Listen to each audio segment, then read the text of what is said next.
With God, all things are possible.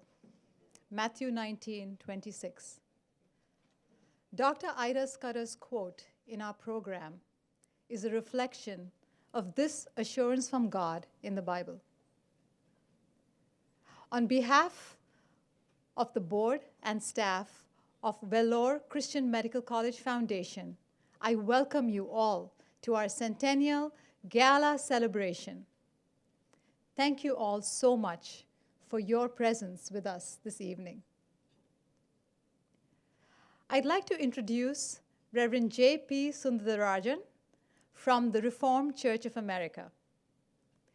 Reverend J.P.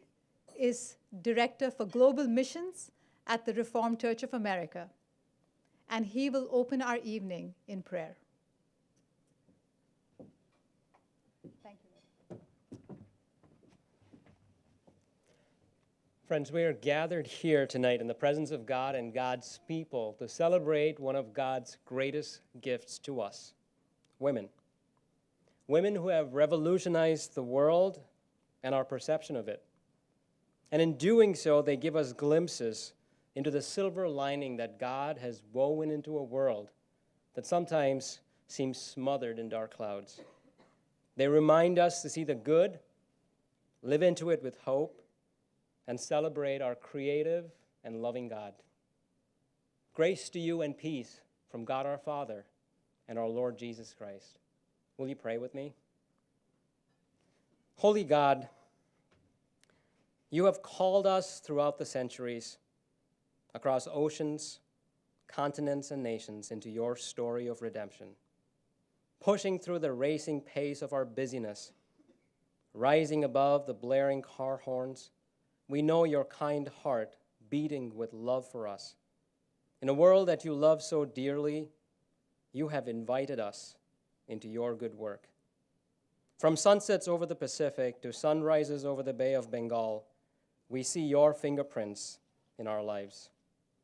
From the pitter-patter of feet along sidewalks to the cackle of monkeys playing among jackfruits, we hear your gentle voice calling us to yourself.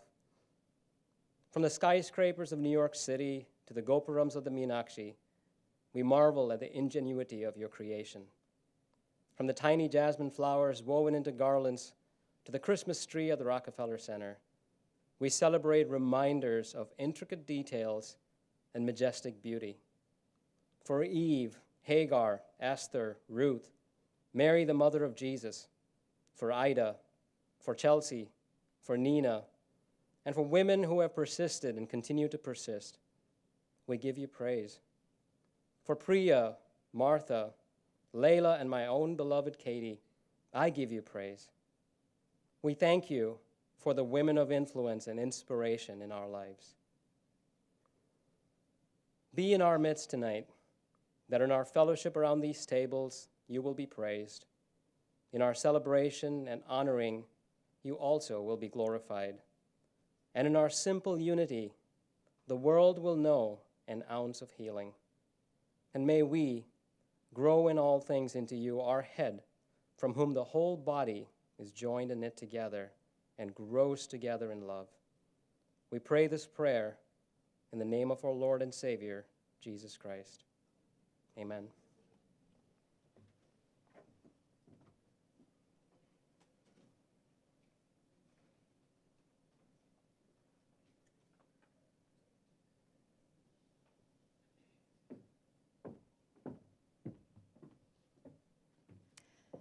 Please join me in welcoming Paul Spicer and the very talented choir from New York University Steinhardt School of Music. Paul Spicer is coordinator of choral activities and faculty in the programs of voice performance and music education at New York University Steinhardt School of Music.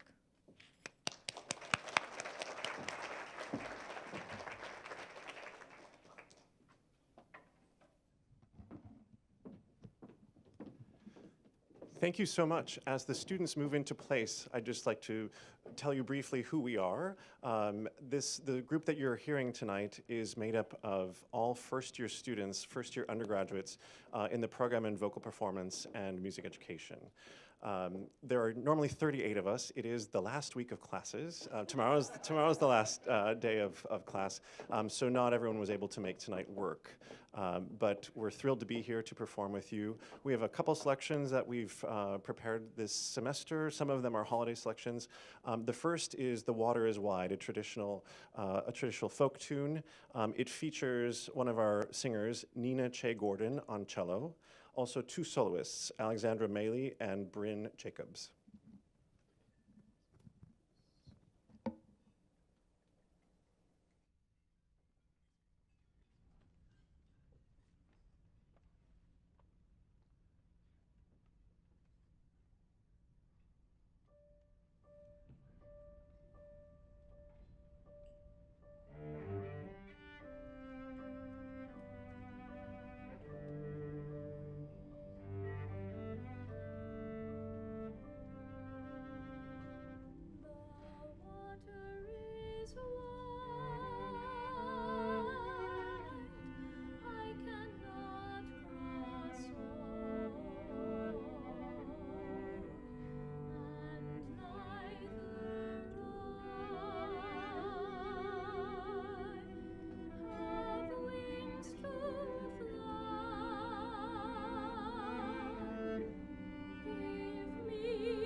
much. That's one of our favorite pieces to sing. It's a South African piece based on the 23rd Psalm. And we featured Jennifer Wong was our soloist, and joining us on djembe was Sean Millman. He'll join us a little bit later as well. The next piece we're going to sing is based on the 133rd Psalm, and it's called Unity.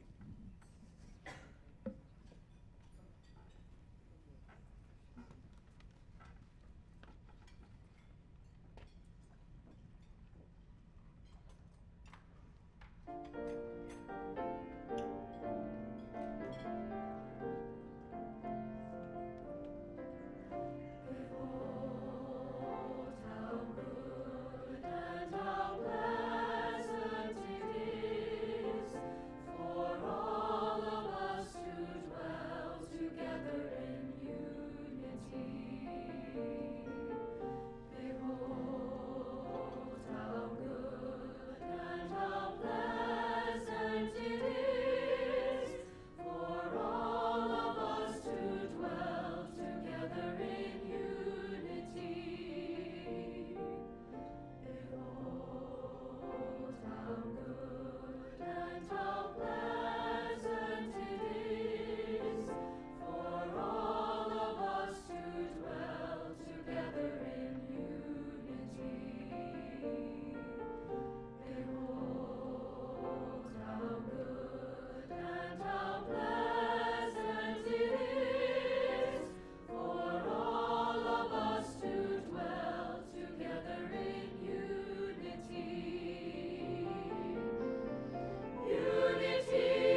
Thank you so much.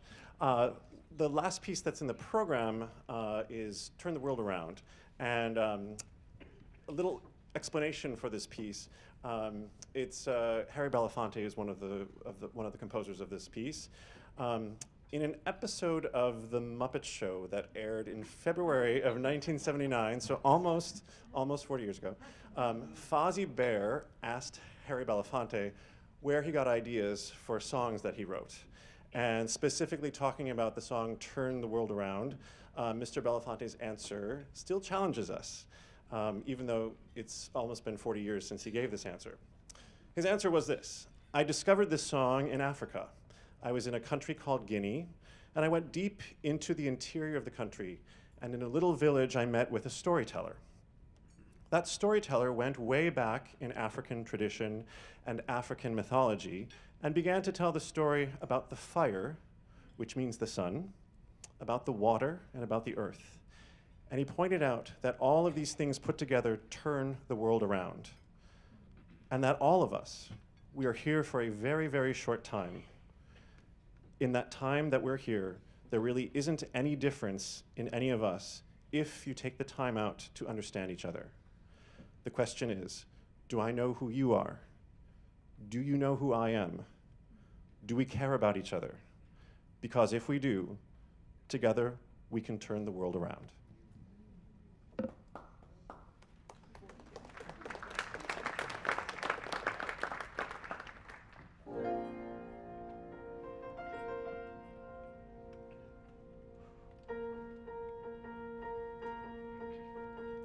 We come from the fire, living in the fire, go back to the fire, turn the world around.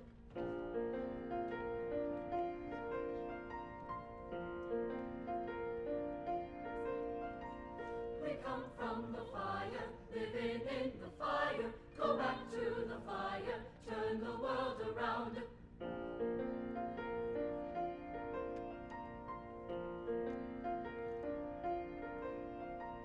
We come from the water, living in the water, go back to the water, turn the world around.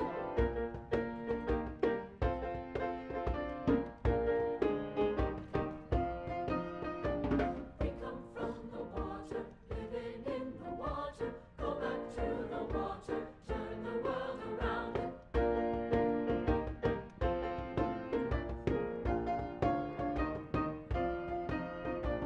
We come from the mountain, living on the mountain, go back to the mountain, turn the world around.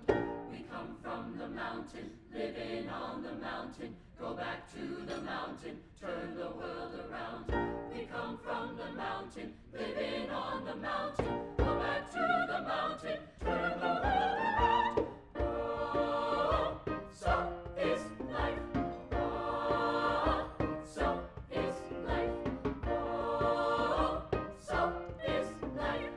Oh, so is life. Do you know who I am? Do I know who you are? See we one another clearly. Do we know who we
sunlight, turn the world around. Heart is of the river, body is the mountain, spirit is the sunlight, turn the world around. Heart is of the river, body is the mountain, spirit is the sunlight, turn the world around. We are of the spirit, truly of the spirit, only can the spirit turn the world around. We are of the spirit, truly of the spirit, only can the spirit turn the world around. Oh, so is life a batiwa. So is life. Oh, so is life a batiwa. So is life. Oh, so is life a batiwa. So is life. Oh, so is life a batiwa. So is life.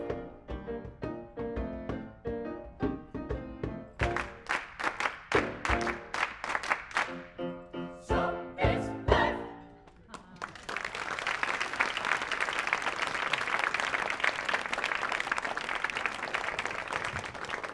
Thank you so much. One person I forgot to mention is Jonathan Mell at the piano. Thank you.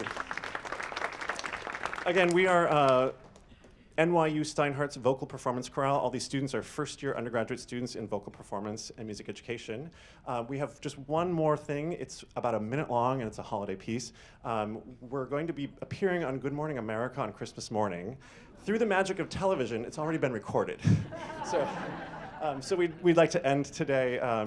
Actually, it was a week ago that we were at ABC Studios. So if you tune in on Christmas morning, you'll see these students who are singing for you tonight to welcome Christmas morning for you. So one more piece for you. It's A Holly Jolly Christmas.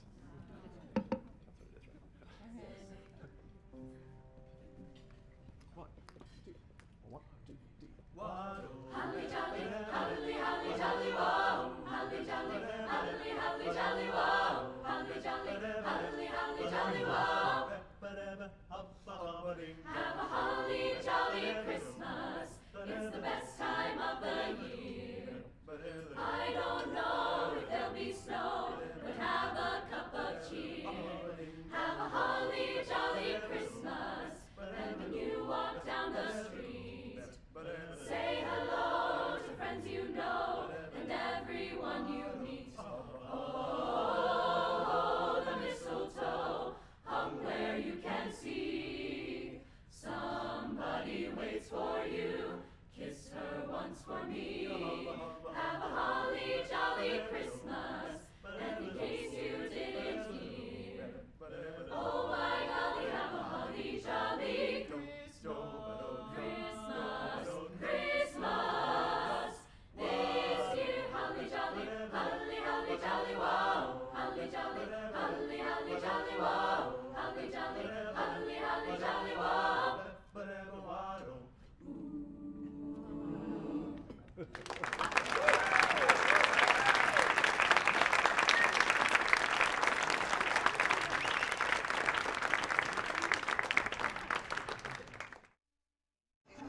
I invite everyone to please stand and join us in the song Silver and Blue. And the lyrics are probably on each table, should be on each table, and we also have some background music.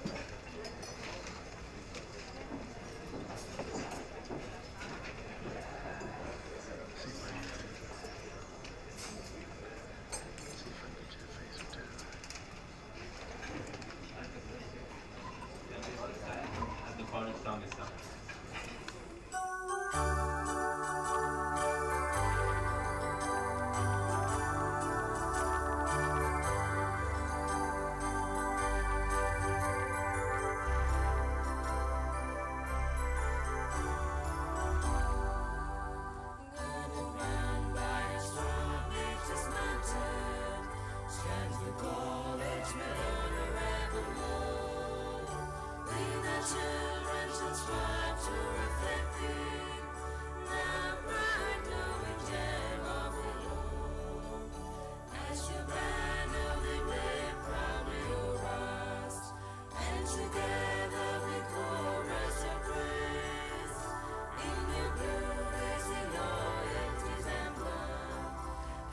truth in your silver's bright red.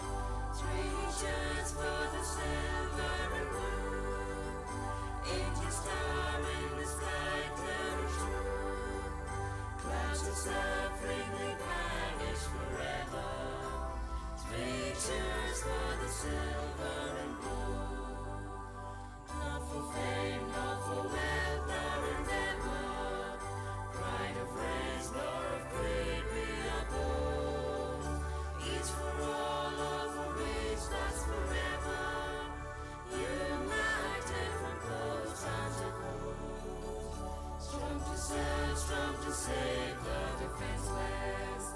May their spirit inspire us anew. Not to gain, but to live be a motto. 3 cheers for the silver and blue. 3 cheers for the silver and blue. Angel star in the sky, clear and true. Clouds of suffering, they vanish forever. 3 cheers for the silver and blue.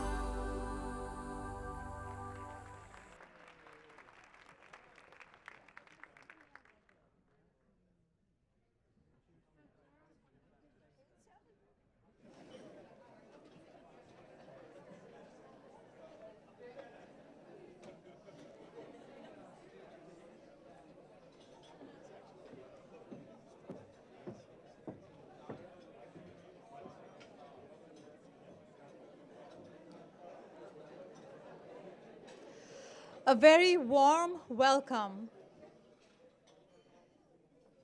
to our beautiful and gracious Nina Dalavuri, our Master of Ceremonies for the evening.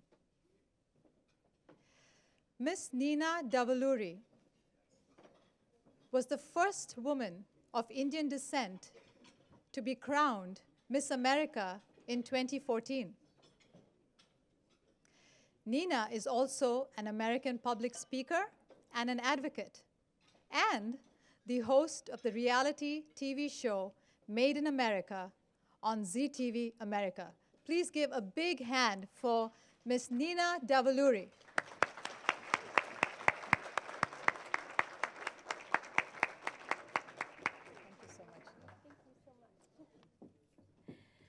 Good evening, everyone. Thank you so much for having me tonight. It's such a pleasure and honor to be here amongst all of you. I'm very excited because I think a lot of people might be wondering why I'm even here. And this is a cause that's very near and dear to my heart. One of the incredible opportunities that I had, even after my year of service as Miss America, is that I actually worked extensively with the Obama administration. And one of the things that I was able to do was actually embark on a 14-day tour between Mumbai, Hyderabad, and Vijayawada on behalf of the State Department, advocating for women's education, diversity, and of course, general empowerment. And while I was there, I actually ended the tour in Vijayawada, and I met a woman who was 90 years old, and she was the first woman in Vijayawada to have a graduate degree. And I asked her, I said, do you mind telling me your story? That's quite incredible. And she said, well, when I was young, my mother passed away when I was 5 years old, and her last wish was to see her daughter educated. And my father carried out that wish. So after she went on to earn her chemistry degree and come back to the small town of Vijayawada, she actually acquired a school in the 1950s that started as an elementary school. It had about 20 students, she was telling me. And from there, 60 years later, 60 when I met her, she has grown that elementary school into a degree-granting college and university for all women. And so I was inspired by this, and I continued to ask her about her family, and she said that she went on to have 2 daughters, one who is currently an OBGYN in Vijayawada practicing, and the other who was a computer programmer. And she said, well, my younger daughter, she wanted to go to America. And that was her dream. And so she went on to marry a physician, and they both immigrated to America. And they lived what we all know and love as the American dream. And so they went on to have 2 daughters as well. The older daughter is currently a resident practicing in New York. She's a urology resident. And the younger daughter is standing right here at this podium. Thank you. So I really am honored. This is the story of my grandmother, and I tell it tonight, and I'll be honest, I really don't share this often. I tell it tonight because I am a living testament of the power that one education has amongst so many generations. And it's been so incredible to be here this evening and meet so many of you and hear your stories, because we're all here on the very same mission. So thank you all. This is a testament to all of you. This evening, we're honored to have with us so many distinguished alumni of CMC, both doctors and nurses, as well as members of the Scudder Association Foundation, a family whose medical missionary work dates back nearly 200 years, and whose ancestor, Ida Scudder, was the founder of the medical college that we are celebrating this evening.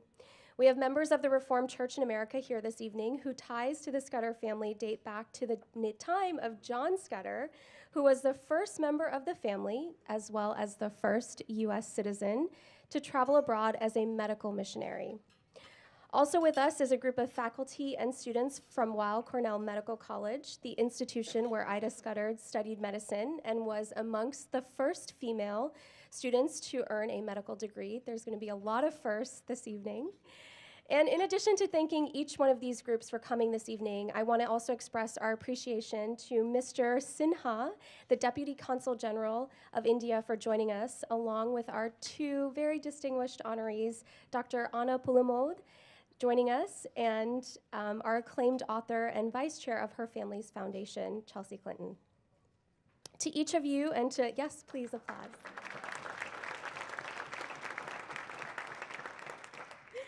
We are certainly living through some very interesting times at this moment, and it's both exciting and challenging in our society, and we have yet to turn another page as we find ourselves in a new chapter, one that is of true empowerment. But the remarkable thing is that 100 years ago, first in the United States and then in India, without regard to politics or feminist causes, but rather based upon human needs, perhaps better stated in a spiritual calling, Ida Scudder founded the courage and gumption to study medicine and become a doctor. She then traveled to India with the sole intent of serving the medical needs of women, which resulted in the founding of the Christian Medical College. It was the first school of its kind in India to offer women the opportunity to receive a medical education. When asked why she chose to start an all-women's college in Vellore, India, Ida's response was simply empowerment. She realized that women needed to be taught how to take care of themselves, and so Ida's mission became the movement, a movement that has resulted not just in the education of women, but ultimately of men and women both. This evening is a celebration. It is a celebration of the 100th anniversary of CMC and a celebration of the founder, Ida Scudder. It's a yes, applause again. It's a celebration of the remarkable women who came through the academic experience that Ida created, several of whom are with us this evening, one of which Dr. Anna Pulamode we will honor as this evening progresses. Celebration of Chelsea Clinton, the author and activist who also believes the bigger your dream, the more fulfilling your life can be. And it's also a celebration of the Reformed Church, the Scudder family, Weill Cornell, the Friends of Vellore, both here and abroad, and the millions and millions of people whose lives have been touched. Because one day, Ida Scudder decided to follow a path less traveled. Finally, it's also a celebration of Dr. Mary Verghese, who is a living example of the power and influence that an education has. Mary lost the use of her legs as a young doctor living in Vellore. It was this tragedy that transformed rather than defined her. Instead of caring for women's health needs as she was trained to do, Dr. Verghese cared for the specialized needs of leprosy patients by performing tendon surgery on their hands, a skill that she learned after her debilitating accident. Mary also went on to create the Department of Physical Rehabilitation at CMC. To do so, she traveled to New York to study under the guidance and mentorship of Dr. Howard Rusk, the founder of the very first Institute of Rehab Medicine in the world. And I would also like to recognize the current chairman of the Rusk Institute of Rehabilitative Medicine, Dr. Stephen Flanagan, who's here with us this evening to share in this festive occasion. Dr. Flanagan, thank you so much for joining us.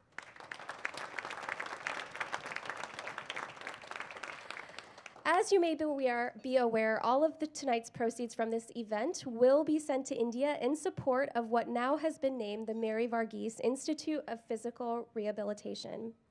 Before moving on with the program, I wanted to share with you that throughout the evening, should you feel so inclined to make a charitable gift in support of the Mary Varghese Rehab Institute, you will have the ability to do so directly from your phones. So this is the one time where it's appropriate to pull your phones out. It can be done simply by sending a give plus amount text message to the phone number 52182. So that's give plus the amount that you would like to give to 52182.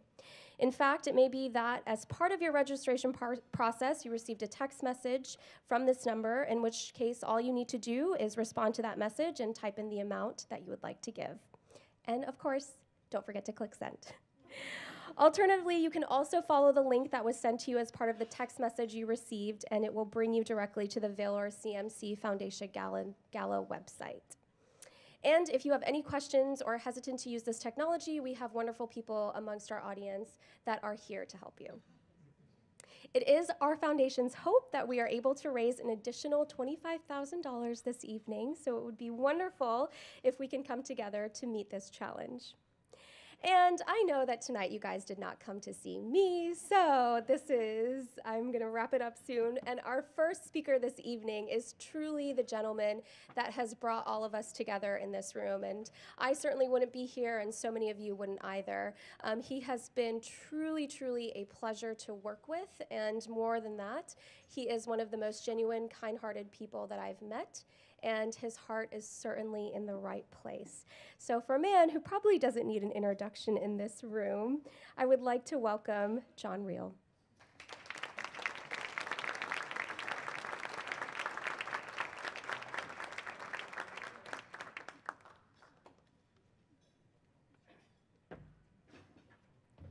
Nina, that was a little unfair. You got me all misty-eyed before I even got up here.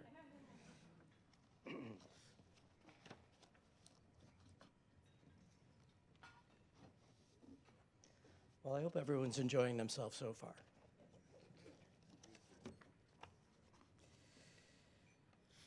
Okay, good evening, everyone, and thank you for coming. It's been my genuine pleasure to be speaking with you this evening, and I greatly appreciate your making the time to join us as we participate in this very special centennial celebration.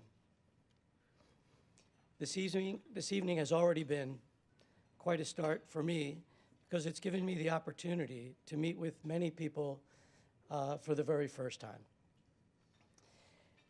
And if I may, I'd like to start with a special word of thanks to our board of directors for their very warm welcome into the Vellore Christian Medical College Foundation family.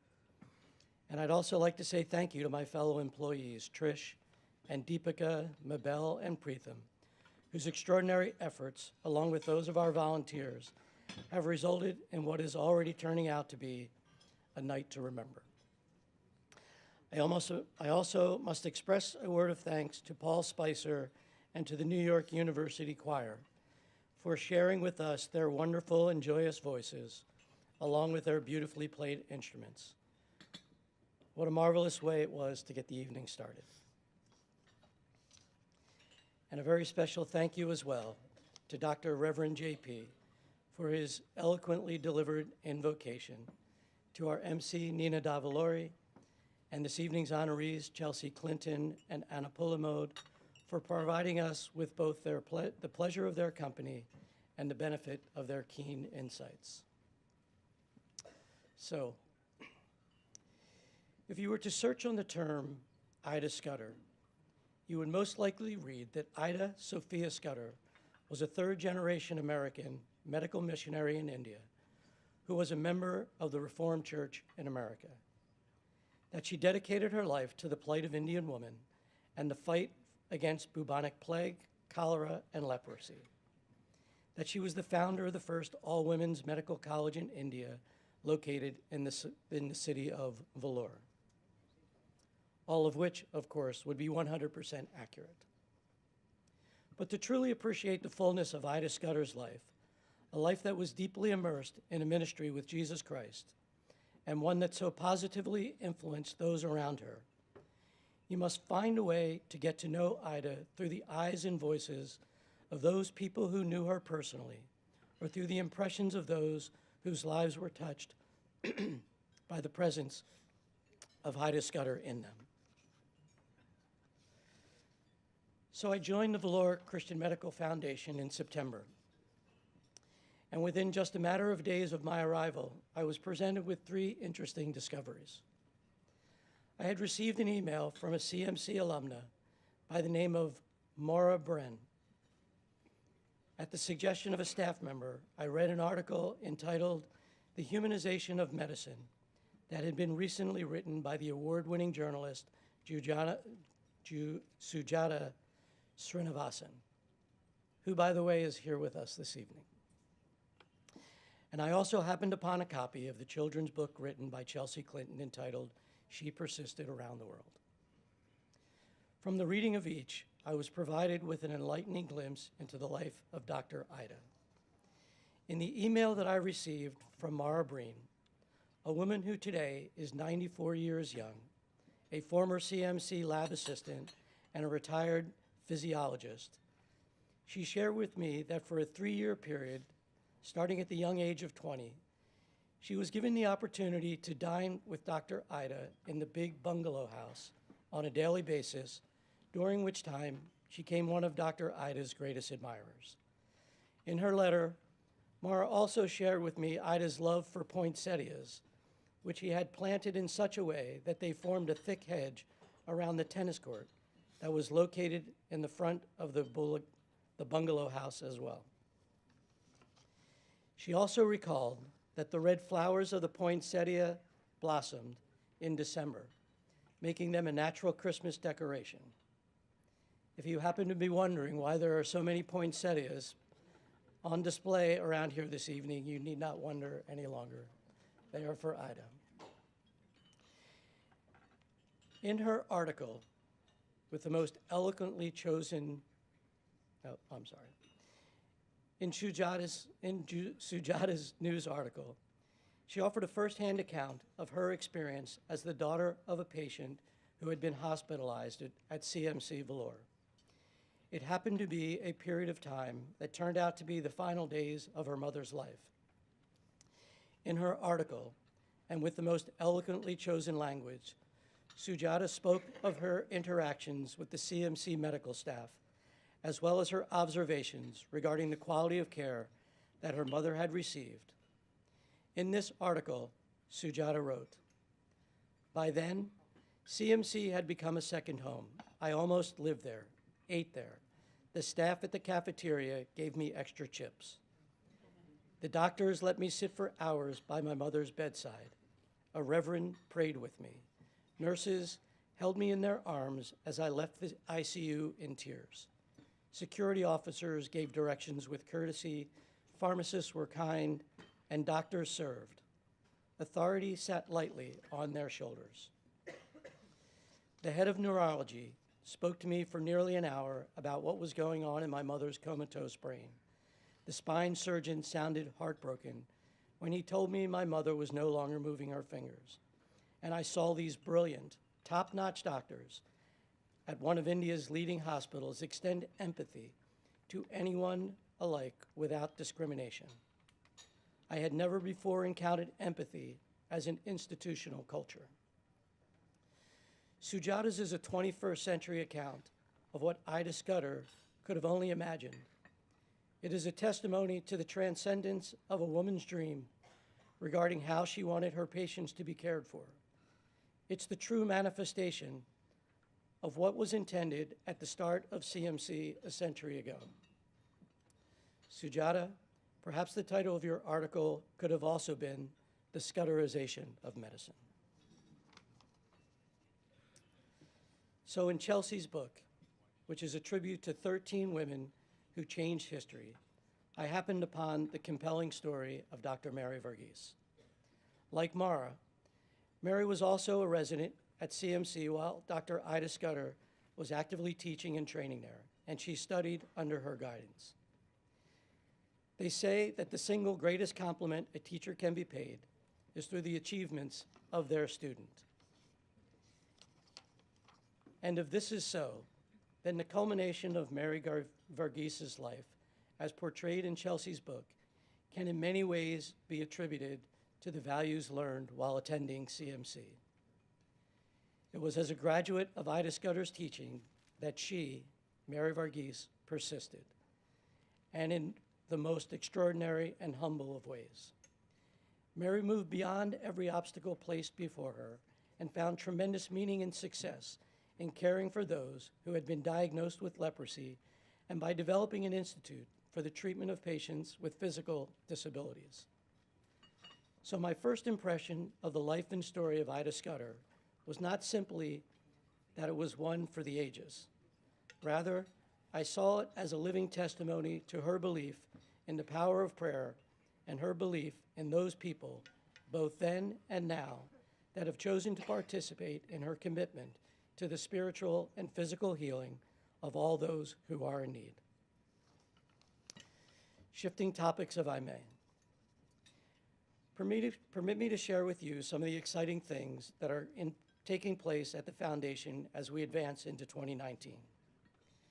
As we move into the upcoming calendar year, our focus will be on supporting several key CMC innovative initiatives located in the Vellore and surrounding region. At this time, we have campaigns underway to raise funds for the following: the Low-Cost Effective Care Unit, a program that aims to provide high-quality care at the lowest possible cost to the poorest inhabitants in Vellore. For this program, we have a $50,000 matching grant campaign set to begin in January. The Level 1 Trauma Center in Kanagapuram. It's a major expansion effort at CMC that addresses the growing need for clinical super specialties, advanced research, tertiary care, and more, with a scheduled opening in 2019. At the moment, we have a matching grant initiative underway to raise funds for the Department of Radiology. We're also working on the Jawadi Hills Model Hill Project. It's a program that provides tribal communities and comprehensive access to healthcare, clean water, hygiene and sanitation, education, and social programs to improve their health and socioeconomic status. And as we've already heard, the Mary Varghese Institute of Rehabilitation. The funds raised from this evening's event, as well as from other future initiatives, will be used to support the construction of an extension at the Rehab Institute intended to allow CMT to serve more patients, accommodate growing staff needs, and prepare for the incoming demand expected with the opening of the new trauma center. Another one of our goals for the coming year is to develop a closer association, not only with CMC, but also with the many affiliated organizations here in the United States and around the world. Our efforts will be focused on the faith-based community, the CMC alumni associations, academic institutes such as Weill Cornell and the Rusk Institute, the Scudder Association Foundation, and the Friends of Vellore throughout the world. So before bringing my speech to a close, I'd like to shift back to the life of Mary Varghese for another moment, if I might, and while doing so, doing it in a somewhat personal manner. Like Mary Varghese, my life was offered by the misfortune of an unanticipated accident while I too was in my early 20s. As a result of this accident, I lost my left arm and was faced with the challenge of putting the pieces of my life back together. In truth, however, it was probably not about putting pieces back together. Rather, it was about putting my life in a new direction. As I continue to read about the life of Mary Varghese, I do so with the greatest of affection because I feel a strong connection to her personal persistence. I don't know why Chelsea chose Mary Varghese as one of her 13 women from around the world, but what I do know is this: it was a great decision. There is no doubt that Mary was a woman of deep spiritual conviction, for otherwise she could not have accomplished all that she did during her lifetime.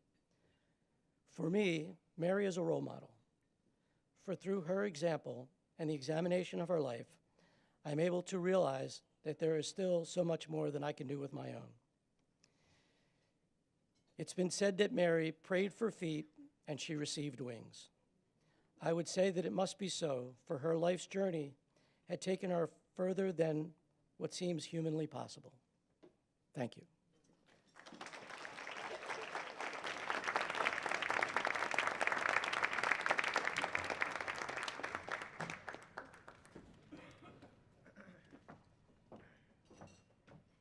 Thank you so much, John. It is my privilege and honor to introduce to you our first honoree of the evening, Dr. Anna Pulimod. Anna was a graduate of the Christian Medical College in 1987 and now holds the position of principal of this esteemed academic institution. In her leadership role, Anna has been an advocate of improving the educational experience at CMC, initiated for the first time an institution-wide curriculum review, initially for the institution's undergraduate medical and allied health resources, which was then followed by a review of all postgraduate courses as well. Under Dr. Pulimod's leadership, CMC continues to be one of the top medical schools in India, providing a unique approach to education and training, which combines resourcefulness, holistic assessment, and out-of-the-box problem solving with a sense of empathy and calling to serve. Ladies and gentlemen, please join me in giving a warm welcome to the fifth woman to serve as principal of CMC, a woman who is not only the current standard bearer of Ida Scudder's noble vision, but also the person responsible for ensuring that Ida's legacy of compassionate care stays at the forefront of every patient encounter. Dr. Pulimod, thank you so much for being here today. It's an honor to have you. Please welcome Dr. Anna Pulimod.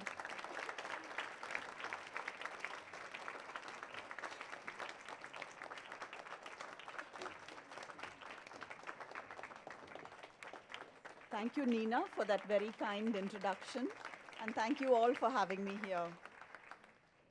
So good evening, and it's wonderful to see so many of you here tonight. I bring greetings from Vellore, our director, our administrators, and all the faculty working there. Before I begin to talk about CMC, I would like to say thank you. Thank you to Chelsea, whom we are honoring today for her commitment to the cause of women around the world and for being with us today.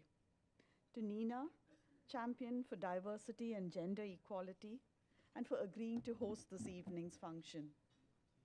To friends, well-wishers, and alumni of CMC Vellore for your support of our institution. And to the members of the Vellore Foundation, especially Honorine, John, and Trish, who have put in so much effort to make this evening gala possible. Thank you all for caring about a medical college and hospital that is more than 8,000 miles away. And thank you to the board for inviting me to be here today. It's truly an honor. Ida Sophia Scudder was a young girl visiting her parents who were missionaries in South India in the late 19th century. She had no intentions to become a missionary like her parents, but the course of her life changed one night while she was there.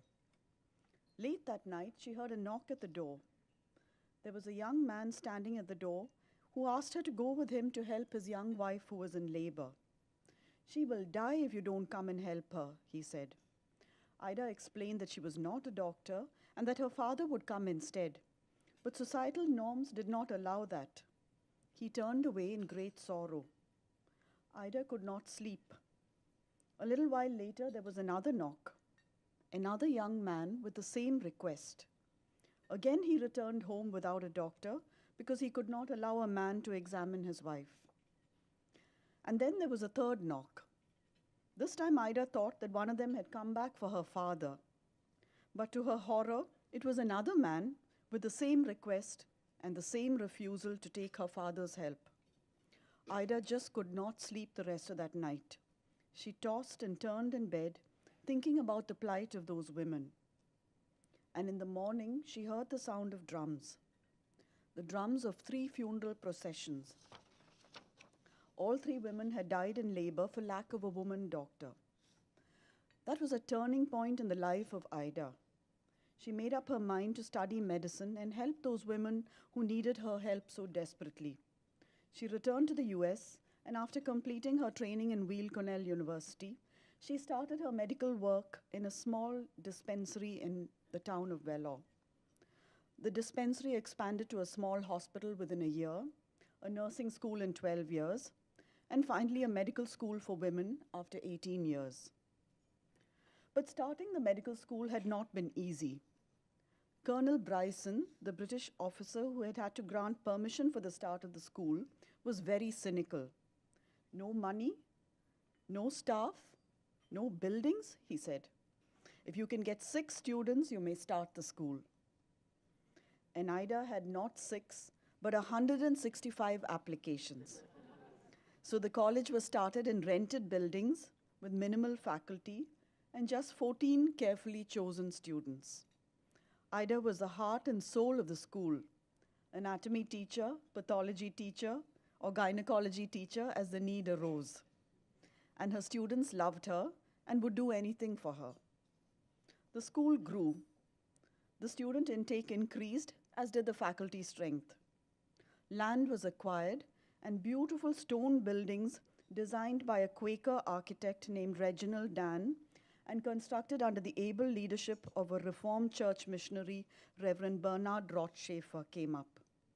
These buildings, with their centrally located octagonal chapel and a sunken garden in front, became the home of generations of women and then eventually men students to come. The hospital grew alongside. Doctors from different parts of the world were drawn to serve the suffering people of India and helped to start various specialties like psychiatry, neurological sciences, and cardiology. We had many firsts in the country there in Vellore because of the people who came in to help us. We had the first Department of Neurological Sciences, the first open heart surgery in India, the first renal transplant in India, and of course the first rehabilitation institute started by Dr. Mary Verghese. Now the hospital is a massive 3,000-bedded hospital with all specialities. Over 9,000 patients are seen every day in the outpatients, and we have about 185 surgeries performed every day. Medical care is subsidized for those who can't afford it. And outreach work for the local population is significantly subsidized, if not free, and carried out in 5 blocks. The medical college so far has trained over 3,800 doctors, 2,700 postgraduates, and super specialists who have given thousands of years of service to the country. Apart from the work of the college and hospital itself, our alumni in India have contributed significantly to healthcare in different parts of the country. 2 of our alumni pioneered a community-led development program in rural Maharashtra in the 1970s, a model that was so successful that it was then introduced in 178 countries across the world. Hundreds of other graduates and postgraduates have given a lifetime of selfless service to rural communities, working in places without electricity, even today, running water, little or no communication, inaccessible during the rainy season, with no educational facilities for their children. Braving all these odds, they have been addressing local health needs and building schools, developing sustainable agricultural and fishing projects, traveling by foot to interior areas where there are no roads, doing whatever is needed by the community they serve, a living legacy of our college motto, not to be served, but to serve. Dr. Mary Verghese was, of course, one of our outstanding alumni. She stayed on in CMC and developed the Rehab Institute. My parents, who had also worked in CMC, were good friends with Dr. Mary Verghese, and my father was her physician in the later years. I knew her as a little girl and remember her as the lady in a wheelchair, someone whom my parents loved and respected very much. Some of our alumni continue to work in our hospital in Vellore, but many others serve in small cities and towns also across the country. In fact, our data shows that more than 2/3 of our doctors stay on in India and work in non-metro areas. Healthcare as practiced and taught in CMC, as you've just heard from John, combines scientific, rational, evidence-based medicine with appropriate technology, the most advanced when needed, but also a compassionate, ethical, personalized, and holistic approach to every person who needs our care. Our graduates and postgraduates continue to tackle malnutrition, malaria, HIV, tuberculosis, leprosy, diabetes, renal failure, and cancers in caring and innovative ways. The Mal project in a very remote and backward part of Orissa highlighted the link between malnutrition and the devastating effects of malaria. A plastic surgeon in a remote village in central India, in a tribal belt, has been actively involved in specialized corrective surgery for children with cleft lips to bring a smile back on their faces. A pediatric surgeon in a very rural town in Maharashtra has made it possible for children to have advanced surgical care that would never have been possible otherwise. Hospitals dedicated to serving leprosy patients are performing tendon transplant surgeries that restore the function of hands. And so it goes on. Faculty and alumni have also undertaken research that's made a significant difference to people across the country. Research on the mechanism of diseases like leprosy and how deformities are caused not by the bacteria but due to loss of sensation in the limbs, resulting in repeated injuries and the gradual erosion of tissues. This made feasible the first tendon transplants in the world for leprosy deformities. One of our scientists elucidated the molecular cause of metachromatic leukodystrophy, a hereditary disorder of the brain, again for the first time in the world. Our faculty have identified simple solutions to improve the efficacy of polio vaccines, thereby contributing to the eradication of polio in India. More recently, one of our senior pediatric orthopedic surgeons has used stem cells in novel ways to treat musculoskeletal deformities. Stem cell-loaded scaffolds were used for the treatment of large bone defects in children. A hematologist serving in CMC has found a cost-effective treatment that even the poorest patients can afford for a type of leukemia called acute promyelocytic leukemia. A bioengineer used sophisticated technology to create a low-cost effective hand that is again affordable even to the poorest of the poor. Our alumni abroad have also done well and continued to have distinguished careers in academics and teaching, and we are proud of all their achievements. Dr. Ida always said, it's not a medical college that we are building, but the kingdom of God. And staying true to her vision, we are not content with our rich heritage, but continue to seek better ways to serve, to care, to teach. Our town campus is now bursting at its seams, trying to cope with the current patient load.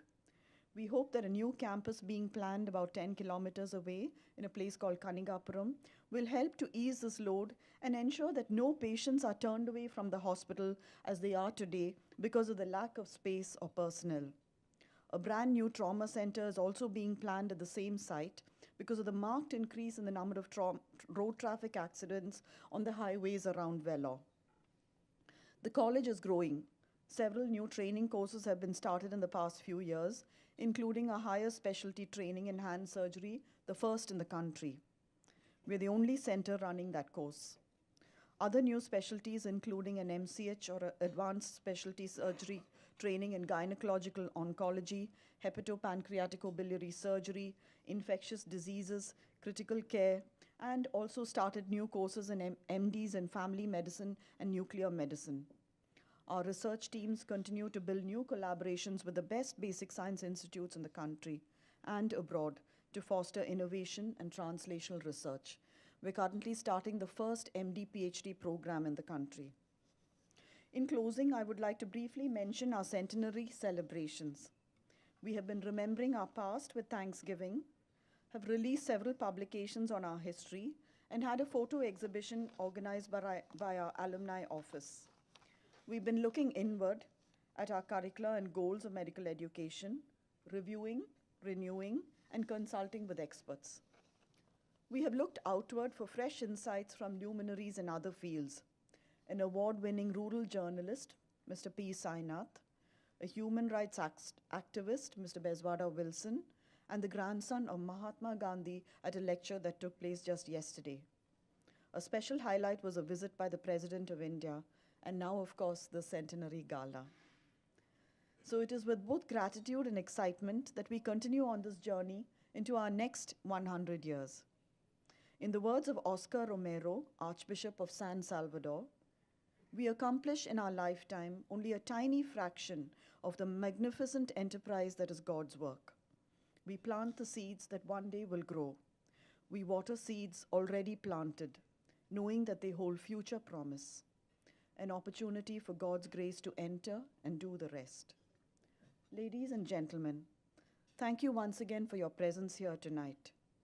We at CMC Vellore are grateful for your support, and I would like to extend a warm welcome to all of you to come and visit the Rehabilitation Institute and the rest of the college as soon as you can. Thank you.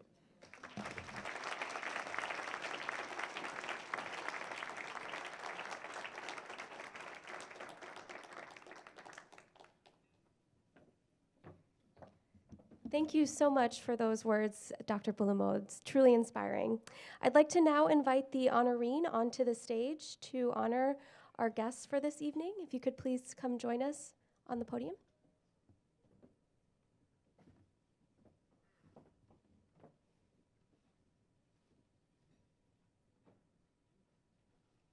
Dr. Anna Bulamode.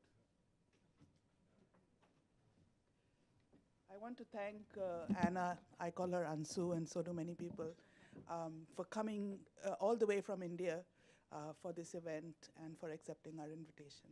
Thank you.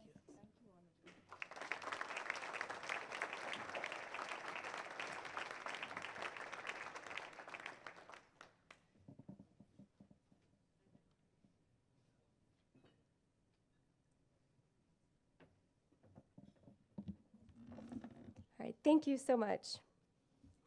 All right, so many of us here tonight and across the nation really still remember her as a daughter of the 42nd President of the United States. She was honestly the first daughter that I remember. Like I said, tonight was a lot of firsts, in a good way. But meanwhile, there have since been 3 presidents that have occupied the White House, and about 20 years that have passed since the days when she was a resident of Pennsylvania Avenue. Since then, she has earned an undergraduate degree from Stanford University, a day I will forever remember because my uncle charged into the room and said, "Chelsea's going to Stanford." And that's how I was introduced to it. She has 2 master's degrees, one from University College at Oxford and another from the Mailman School of Public Health at Columbia. She also has a doctorate degree in international relations, also from Oxford. She's now married with 2 children, living here in New York, and professionally, although she has worked for the likes of NBC and McKinsey, it seems that she has found a wonderful niche in the nonprofit and philanthropy world, advocating for human rights and helping to raise a country of young advocates. Ladies and gentlemen, tonight I am so incredibly honored to welcome to CMC and on the stage, Chelsea Clinton.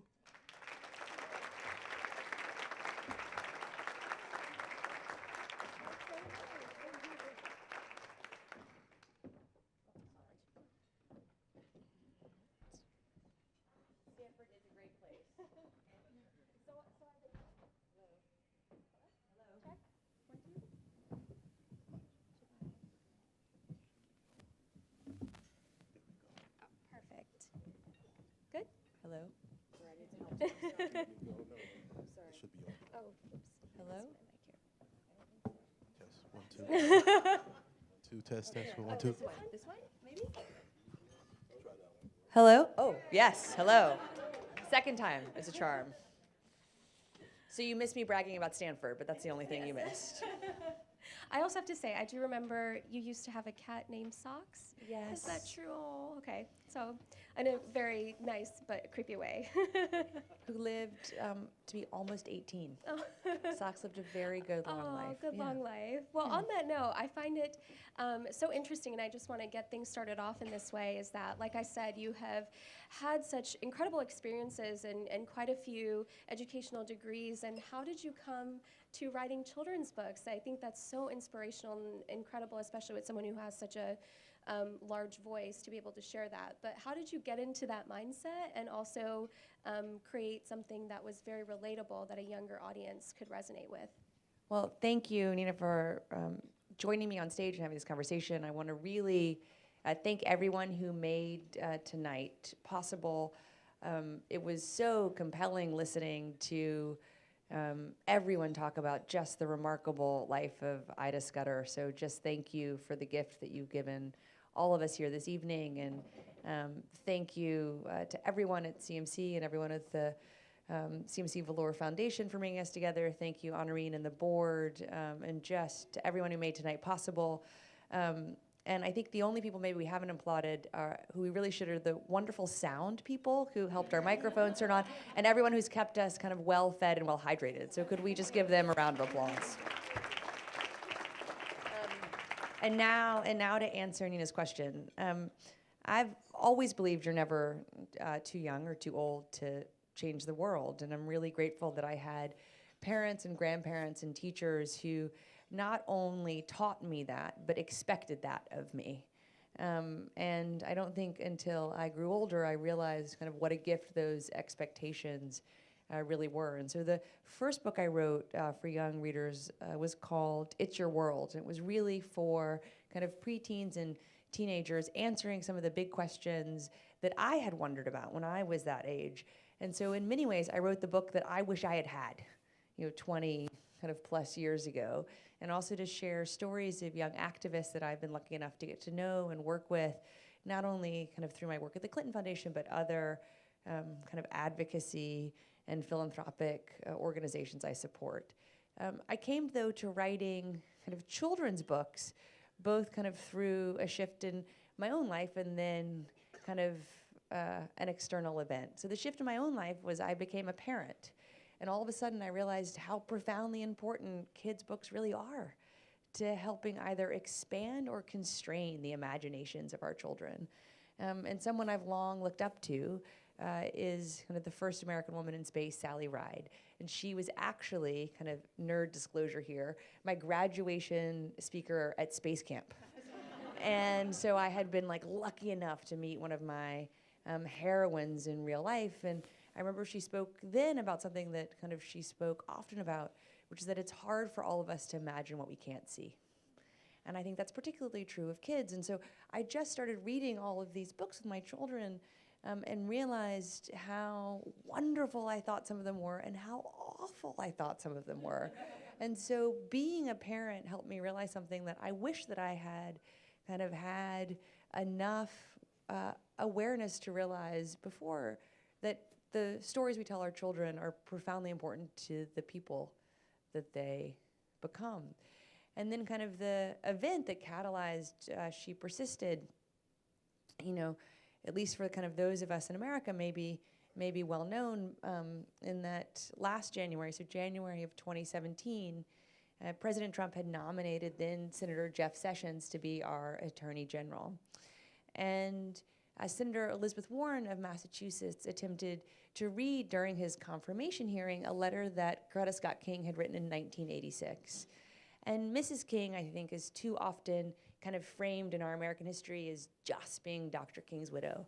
And she actually was a hugely important civil rights figure in her own right and throughout her life. And she'd written this letter in 1986 to the Reagan administration, painfully detailing Jeff Sessions' history of racism and kind of why she thought that disqualified him to be a federal judge. And the Reagan administration in 1986 pulled his nomination. And so Senator Warren thought, surely, if someone was too racist in 1986 to be a judge, surely they're too racist in 2017 to be our Attorney General. Unfortunately, her colleagues did not think it was appropriate to hear from Senator Warren, or kind of through Senator Warren, to hear from Mrs. King. And so they censured her. They stopped her from reading Mrs. King's letter. And they ultimately voted to confirm Jeff Sessions. And the Senate Majority Leader, Mitch McConnell, and I was watching all this unfold on C-SPAN, because of course I was, because what else was I doing at 9 and 10 o'clock at night? Senator McConnell was interviewed afterwards, and he very much cast himself as kind of the victim of this moment, like they kept telling her to be quiet. They kept telling her she didn't have time, it wasn't appropriate. Finally, kind of, she made them censor her, right? Classic. And yet she just kept talking. Nevertheless, she persisted.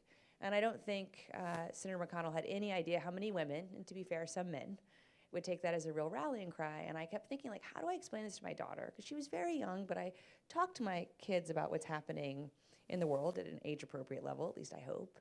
And so I just kept thinking about how often in American history we've had to rely on American women who have just refused to give up and whose persistence has helped drive us forward. And so I wrote the first She Persisted kind of out of that moment, sharing stories that had meant a lot to me personally. And so every one of the 13 stories that I share in She Persisted has meant something of deep value to me kind of throughout my life.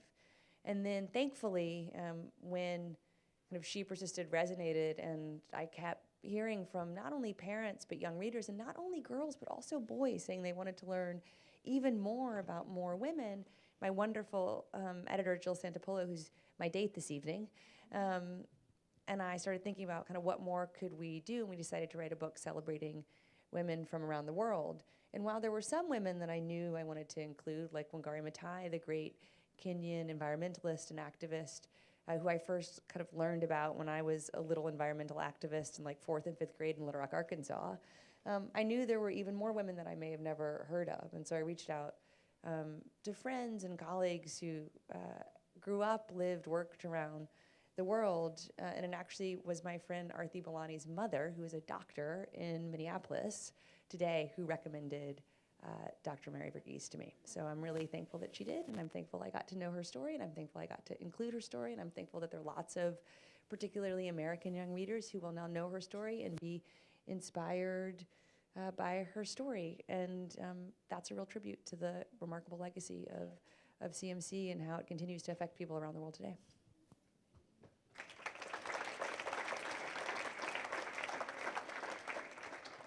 You touched on so many things that I'm so excited to talk about. And I think the first where I want to direct the conversation is that you are a well-known advocate. And I think a lot of people, and something similar I've encountered, is that people might say to us, oh, I don't necessarily have a platform for my voice to be heard. And I'm curious to know, how do you activate you're clearly doing that with She Persisted and She Persisted around the world, but how do you activate the younger generations? Because they essentially are our future of tomorrow, when they might see something where they feel like their voices are going unheard consistently over and over. What can we say to them, or what can we, in this audience even, do to help really ignite them to know that their voice matters? Well, I think, to answer the first part of your question about kind of platform, I try to share my platform and effectively give my privilege away whenever possible. So I spend a lot of time going to events, to supporting other organizations, because if, I write a Facebook post and tweet about this tomorrow, millions of people are going to see that who may not see that otherwise. And I'm so grateful that I have the chance to do that. I spend a lot of time at the foundation, with young people who are already activists, trying to help them kind of chart forward and kind of really strategically plan in a robust way how to kind of take their ideas into action, or how to kind of move the actions they're already doing into kind of a more impactful and more sustainable paradigm. So both in kind of public ways and also just in kind of day-to-day ways, I spend a lot of time trying to kind of lend, share, and help people learn from kind of my experiences and my platform. I think, though, to the second part of your question, we all care about something, and I find that so true of young people. It's often they just don't know how to take what they care about into an action that will feel meaningful for them. And I'm sorry I don't know the statistics in India or around the world, but here in the United States, young people really care about gun violence, which is tragically a uniquely American problem in the developed world. They really care about homelessness. They really care about animals and protecting animals, both here in the United States and protecting endangered species around the world. And there are things that each each of those things, there are ways for people who aren't yet old enough to vote, or who may not even be 13, which is at least in the United States, the legal age that you're supposed to be before you're on social media, to still do something, right? Like, many organizations have minimum volunteering ages of 8, 10, or 12, right? We all can help raise awareness with the people in our lives who are old enough to vote, particularly kind of at what happens, at least here in the US, at the local level, which often has huge implications for whether or not we're trying to actually tackle our gun violence challenge, or really try to help kind of have a housing first policy so more homeless people are given the chance to get into and stay in housing. So I find, for me, I spend a lot of time trying to help young people and even really kids kind of take what they're already passionate about, either because of something they're really understandably angry about, or something they have a lot of inspiration because of, and then figure out where to direct their time and energies so they feel like they can make a difference, even if they're not kind of old enough to vote or old enough to apply to go to medical school. Yeah, absolutely. And to go off of young people, I know you are here tonight. You know, you are a mother, and Charlotte and Aiden are at I called them, though, and said goodnight, so don't worry. I did. I snuck out. My table said it was okay. And I'm curious, how do you find, it's refreshing to hear that you do talk to them on a level that they can understand. So how do you find a balance between work life and home life? And I think the question that I particularly really dislike, and I'm not going to ask you, is can women have it all? Because I think we're tired of hearing that question, frankly, because it's not a question anymore. But what do you hope for the future of your children? You know, because yes, I absolutely think that question is, you know, we can have it all.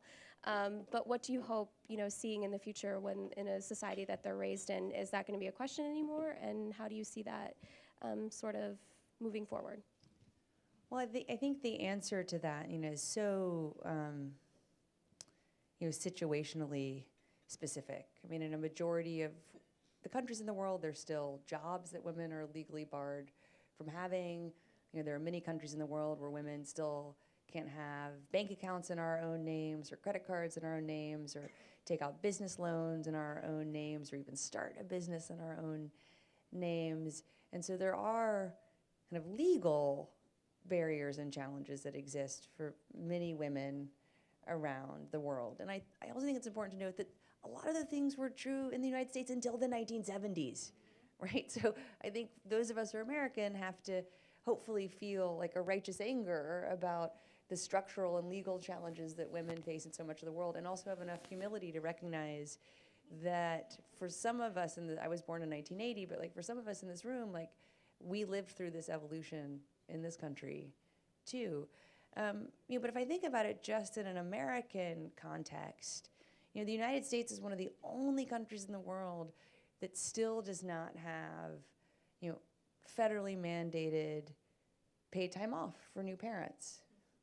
Right, we're still one of the only countries in the world that does not have like a meaningful either tax credit base or other kind of mechanism to help ensure that every child in our country is receiving the child care that every child everywhere should be able to access, even if their parents work. So I think, you know, like one of the challenges is, you know, for many people in our country, it's impossible to have it all at the same time because we don't enable women to have it all at the same time, because it's not something that historically we've prioritized. So I certainly hope that, you know, with the unprecedented number of women elected to office this year, that will start to shift, because kind of women's issues will become our elected leaders' issues, and hopefully kind of more people will recognize that what are too often framed as women's issues really are human rights issues, and really are family issues, and really are kind of macroeconomic issues too. So that's what I hope. I think, though, for those of us that are, you know, really privileged, candidly, to be able to make different professional choices for ourselves at different points in time, I find being very highly scheduled helps. So I had like a long meeting today, and it ended at 4:30, and then I rushed back downtown to go to my son's art show. He's 2, but it was still really important. Went to his art show. The Penguin was great. It really was. I showed Jill the picture. I was very proud of him. And then I like raced back up here, and I was supposed to be here at 5:45, and I got here at like 5:47, right? But really, like, thank you, like New York City subways and taxi cabs and Ubers, all of which I've been on today. And like, thank you to my wonderful team that helps me be scheduled so that I am lucky enough to be the parent and the professional and the activist and the advocate that I hope to be. So switching gears a little, I think a lot of us would like to know, you grew up in a place that, you know, was incredibly, the spotlight was on you from a very young age. So I know that there are times that I was sent to my room, believe it or not. There are ever times that you had experiences like that in the White House, just growing up in the White House, what was that like? And can you share a few of your favorite memories? I think thankfully, I never got sent to my room. I was a painfully Just me. I was a painfully good child, like to the point where it's kind of sad now upon reflection. And I do have this vivid memory that I've spoken about before, because clearly I'm still wrestling with it. So it's like group therapy, where I was a junior in high school, and it was a Friday night, and I was like finishing my AP physics homework, and my mother came into my room and she was like, "It's Friday night, like go be a normal person, like go to the movies with your friends or like do something." I was like, "I know, but it's really I can do that tomorrow. If I don't do my homework tonight, it's really gonna stress me out." And yet now that I'm a parent, if my kids were like at home doing their homework on a Friday night, I too would be like, "Go to a movie, like leave, you can do it tomorrow." But the best part of living in the White House were the people who worked there. I mean, I'm incredibly grateful that I got to kind of live amongst history, and I always felt a real responsibility to that. But by far and away, the best part was getting to know the White House staff, the people who were there, kind of administration to administration, who help kind of the White House just shine bright every day. And the gardens are beautiful, and that kind of everything is meticulous, whether it's kind of holiday season or the height of summer. And I just am so thankful to all of the kind of the butlers and the housekeepers and the gardeners and the groundskeepers and the people who tend to the trees and the mechanics and the plumbers and the curators and the florists and just all the people that were a fabric of my growing up. And I just am really lucky that I got to know so many of them. Yeah, the community that raised you. That's beautiful. Going back to She Persisted, have you been able to meet any of the 13 or 26 women that you wrote about, and why the number 13? And if you were able to meet one of them, can you tell us something about them that really stood out to you? So 13, because that's what corresponded to the standard length of a picture book.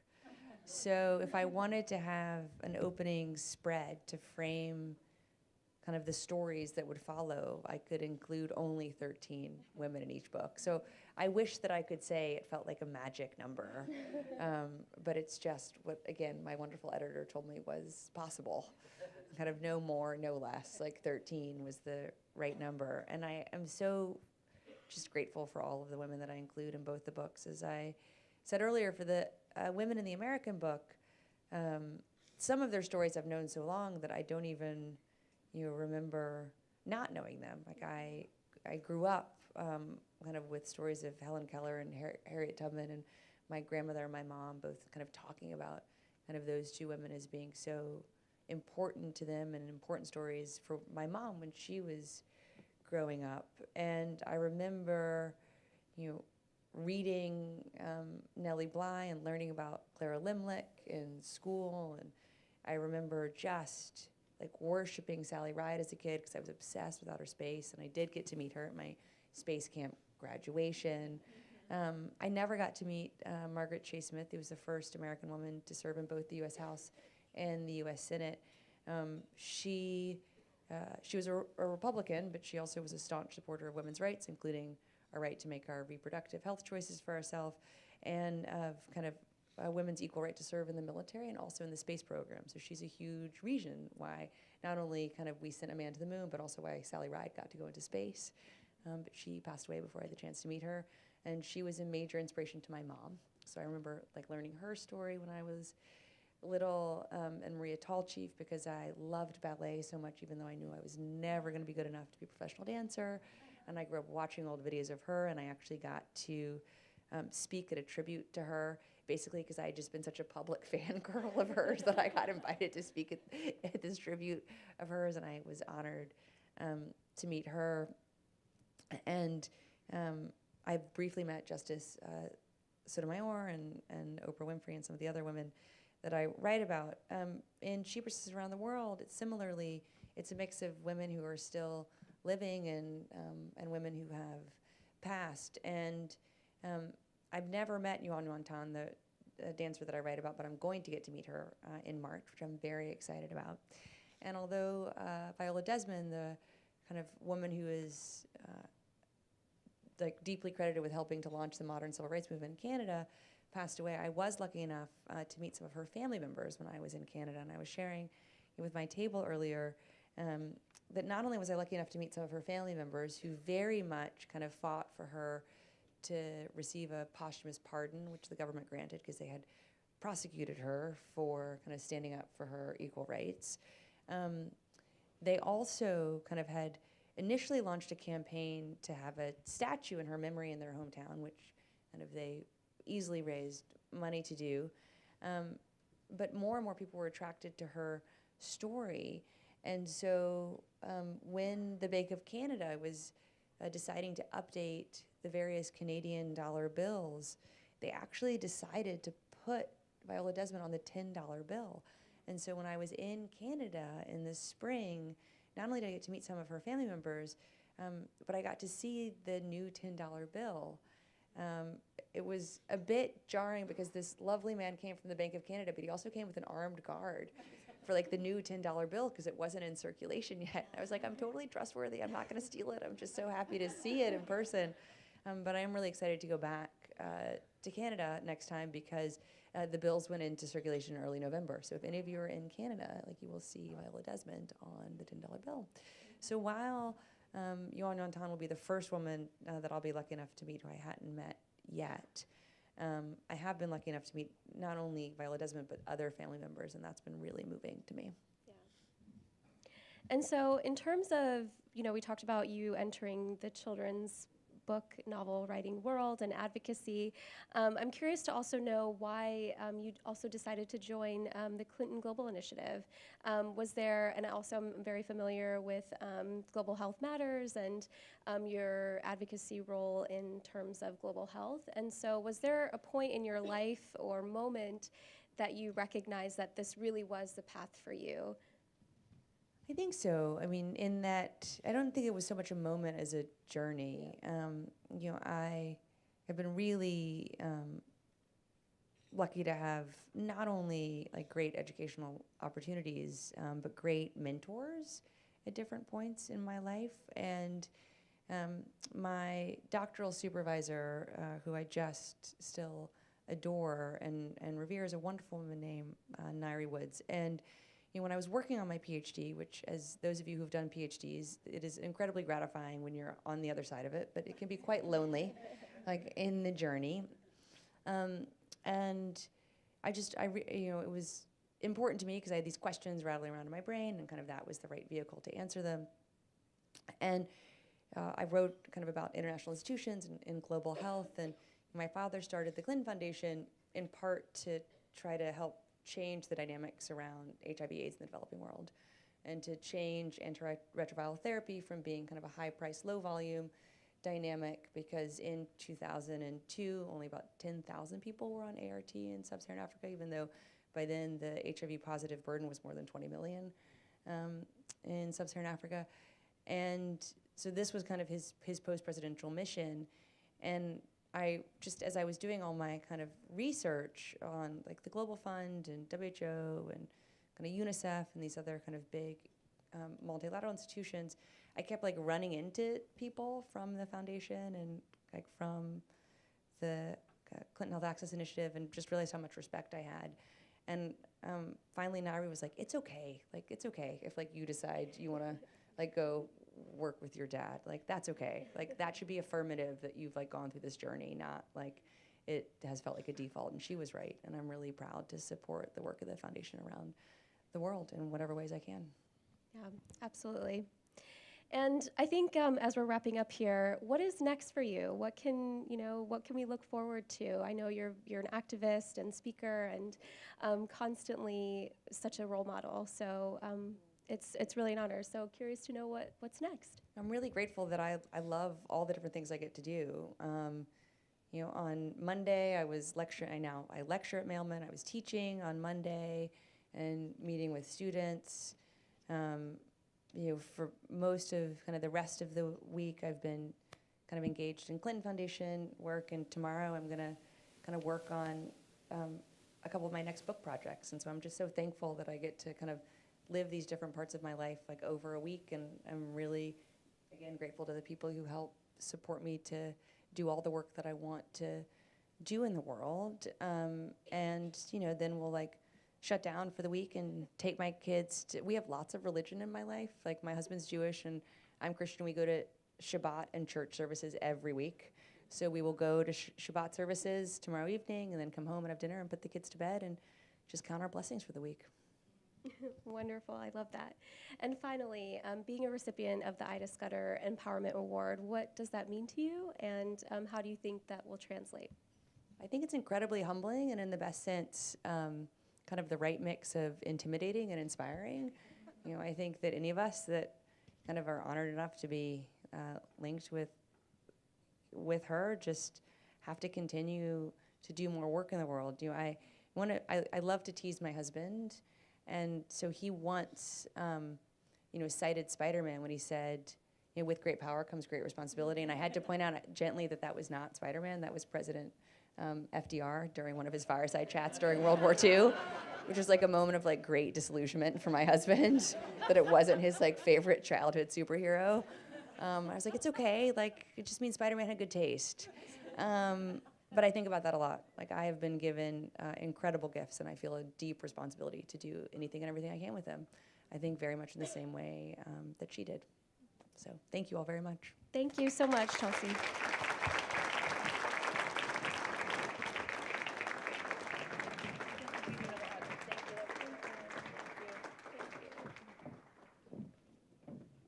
I'd like to invite our honorine up on stage.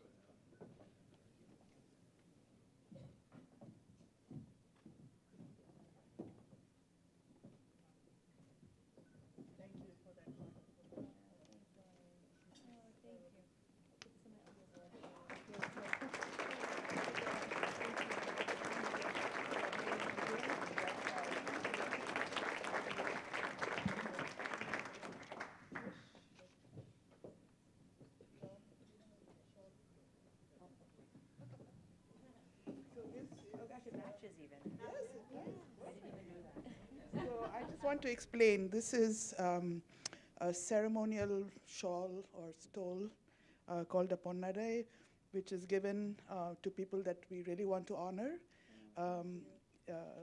particularly in South India. And as you heard, our colors are silver and blue, and it matches your dress beautifully. And this is the emblem of the college. So I just Yeah, please. Thank you very much.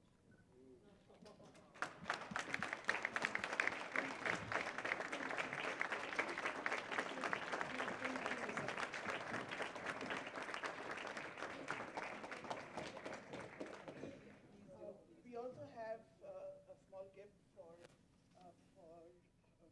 Nina. For me? Yes. Oh, thanks. Thank her for coming here, being here today, and for doing such a great job. Thank you. Thank you, Nina. Thank you so much.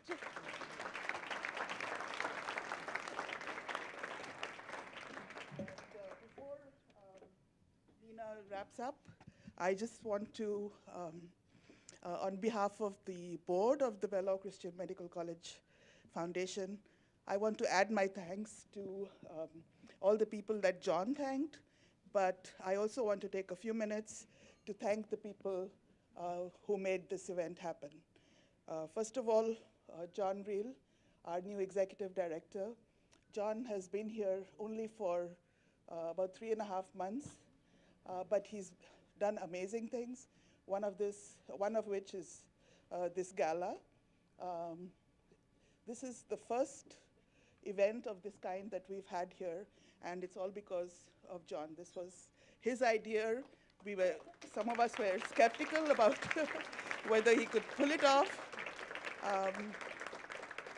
but he's done it. He's done a wonderful job, and he's made this wonderful event happen. I also want to thank Patricia Carroll, we call her Trish. She has worked tirelessly to get this gala, to help John get this gala off the ground. She's been working late at night. I've been getting emails from her at like 7, 8, and 9 at night. So thank you so much, Trish, for all that you've done. She does it very quietly and efficiently. Deepika Srivastava, who you heard at the beginning, she's staff that deals with church relations. She's also done a great job. Elizabeth Griffin and Christy LaSalle, who are responsible for putting together the program, the invitations, and the annual report, which should be at every seat. They've done a great job. I want to thank them. Mabel Harrow, who's also helped a lot with this gala. Preetham Isaac, he's a volunteer. His mother was from CMC, I think, but he's been a big help, so thank you, Preetham. I also want to thank the management and the staff of the Interchurch Center and their audiovisual people, catering, people behind the scenes. Thank you so much for helping us make this event a success. And finally, on a personal basis, I belong to the batch of 1969 from CMC.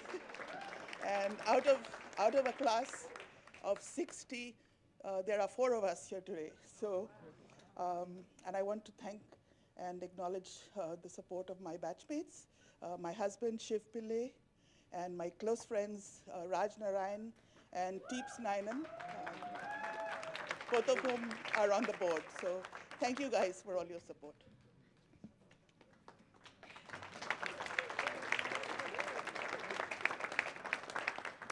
Thank you so much, everyone. In commemoration of a centenary of medical education at CMC, there was actually a competition organized in India to encourage people to write and record a song that would help the CMC students, faculty, and administration at CMC celebrate this milestone event.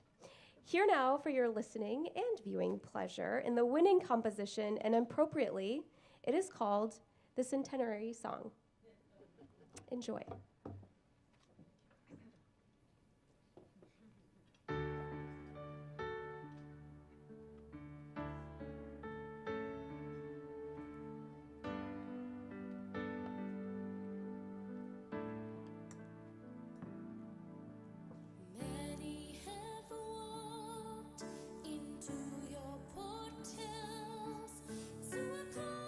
To serve and to give.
right, everyone, our evening is coming to a close, and if you do not mind taking out your cell phones at this point in time, I'm sure you have all received a few text messages, but we are at our fundraising goal of $7,200 out of $25,000. So please be sure that you can send an ad amount, the amount that you would like to donate, and push send.